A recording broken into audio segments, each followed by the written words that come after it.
Jeg sidder på en bar i København og hører de unge læse digte. Udenfor er der gaden under det gule lys. Jeg er ligefrem klar. Det, der bevæger mig, er ikke deres vers. I hovedstaden er jeg en, der er fra en fjern by og låner et sted at bo. Gadens landskab under det gule lys forekommer mig som en bæk, der fjern crawler i erindringen. De er digtere. Sætningerne fosser ud af deres munde, og jeg er ikke bevæget. Veninderne visker, tisker og plagiarer om stemningen, og jeg tænker på et andet sted. Et andet sted er der en, som jeg tænker på, elsker eller ikke elsker, i Odense. At læse digte op i det gule lys. Menneskeskikkelser som løbende vand kommer og går. At det, hvad de bringer mig, de forældede og ufuldkomne erindringer. Eller så at sige det, der endnu ikke er sket, tilfældigvis falder ind i en erindring. Det træder lige frem i en sådan aften under det gule lys. På en sådan aften er jeg blot en, der låner et sted at bo. Tilfældigvis inviterer man mig til en bar, hvor der læses digte op. På en sådan aften kommer jeg til et værtshus, sidder et øjeblik og går igen.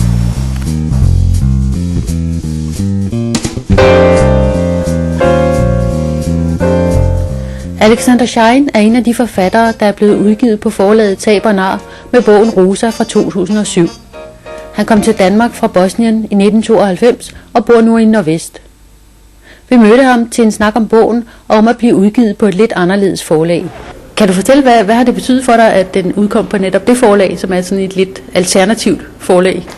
Ja, altså, da jeg husker på et lille forlag, altså som alternativt forlag, betyder altid, at man danner også nogle forbindelser til nogle folk, der er i gang med at skabe noget nyt, noget alternativt, kan man sige, ikke?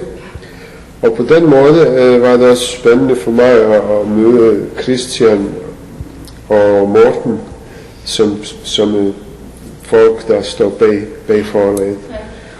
Så hvordan har processen været? Kan du fortælle om det? Altså, du afleverede et manuskript, og hvad skete der så?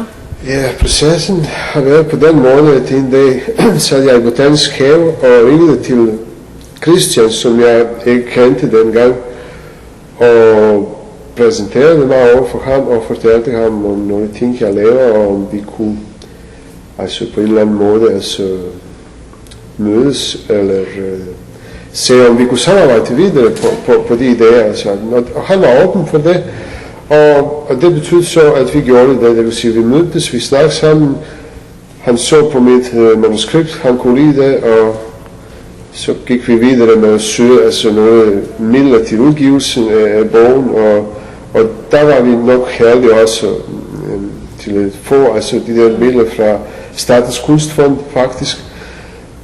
Og ja, og så kom bogen ud, og det selvfølgelig betyder altid meget. Altså det er den sidste skridt i det der i skabelse af det der skrevne ord, ikke? Altså udgivelse af selve bogen, ikke? Så er der ligesom cirkel afsluttet, ikke? Altså, og det betyder en del for enhver forfatter, fordi så kan bogen som sådan leve sit eget liv og kommunikere altså med læseren på sin egen måde, så man kan nyde som tilskuer nu, hvad der sker og hvordan det sker. Kan du fortælle, hvad bogen handler om? Sådan ja, kort. Det er sådan et prosapoetisk værk, dagbogsroman, skrevet af en fiktiv kvinde fra Balkan. Så det er ligesom det, der er en af de der idéer bag. Altså, alt, der er interessant, er, at bogen er ligesom bygget sådan, at det består af to stemmer. Den ene stemme er redaktørens stemme, som er ikke helt politisk, som man optager det igennem læsning. Og anden stemme er kvindens stemme, altså som er sådan med det poetiske altså stemme i bogen.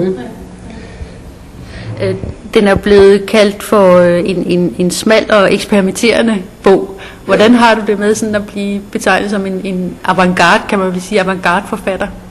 Jeg synes, det er udmærket, og Og det er sådan en af de nøgler, altså man kan bruge, når man går ind til bogen og prøver at aflæse og afkode den. Den er avantgarde, eller alternativ på den måde, at den er anderledes. Den er ligesom anderledes i sin stil og i sin form. Og det er ligesom mit eget udtryk. Om det er alternativ eller ej, er der ligesom betegnelse, som står udenfor.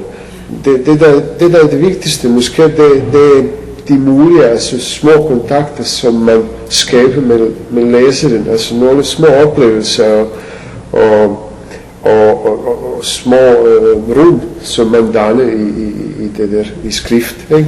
Du kommer jo oprindeligt fra Bosnien, og bogen er skrevet på serbokroatisk, og du har selv oversat. I første omgang bogen, altså den største del, skrevet på serbokroatisk. Altså mit arbejdsproces foregår på den måde, at i første omgang så skriver jeg den største del af bogen på serbokroatisk, og efter det oversætter jeg det selv til dansk. Og det er simpelthen fordi man kan hurtigst og bedst fange den ydre univers, kan man sige, med modersmål ord, ikke? Altså imens så har man al den tid, man skal bruge til at oversætte den første tekst, den første indfang. Men du skriver jo også på dansk, gør du ikke? Ja, det gør jeg også. Og det er så også en del af det der forfatterproduktion, der foregår på dansk. Og jeg også tænker en hel del på dansk. Altså efterhånden, jeg drømmer også på dansk. Ja. Men du har også boet her, som sagt, siden 92? Ja, jeg har boet her siden 92, det er rigtigt. Hvordan er det at være forfatter med en flygtningebaggrund i Danmark? Altså har du kontakt til nogle litteraturkredse her? Ja, der er to ting i det, ikke? Altså, hvordan er det at være forfatter, og så er det, hvordan er det at være flygtning? Jeg vil ikke med tiden, er jeg i mindre og mindre omfang flygtning, eller opfatter mig selv som flygtning. Og ja, jeg har altid, som jeg har også nævnt for dig før, det var ligesom, jeg har altid haft en vis distance til kunstneriske kredser og dagligliv som kunstner eller forfatter og sådan. Men i sidste par år kan jeg mærke selv, at den med at være kunstner er kommet mere og mere i det daglige liv med de opgaver, med de små projekter, som jeg laver, med de menneskelige kontakter, som jeg skaber. Og det har jeg også godt med. Men det er sådan noget dynamisk, det bevæger sig hele tiden, ikke? Hvad er det for nogle emner, der optager dig? Hvad er det, du gerne vil skrive om? Er det sådan det psykologiske, eller er der nogle specielle emneområder? Ja, det er ikke helt, det foregår ikke helt på det bevidste plan, hvad er det nogle emner, man kommer til. Jeg synes, når man begynder at skrive, så er der første logik, man følger, det er ligesom sprogets logik. Og så ud af det bygges der nogle forhold, og der dukker op nogle emner, som i forvejen er inde i mig, eller er det, der optager mig til daglig. Har du gang i nogle projekter nu? Er du ved at skrive på en ny roman? Ja, det har jeg faktisk. Jeg har gang i et projekt, som er en roman. Handling kan ikke sådan betegnes så kort eller med nogle enkelte sætninger eller udsagn.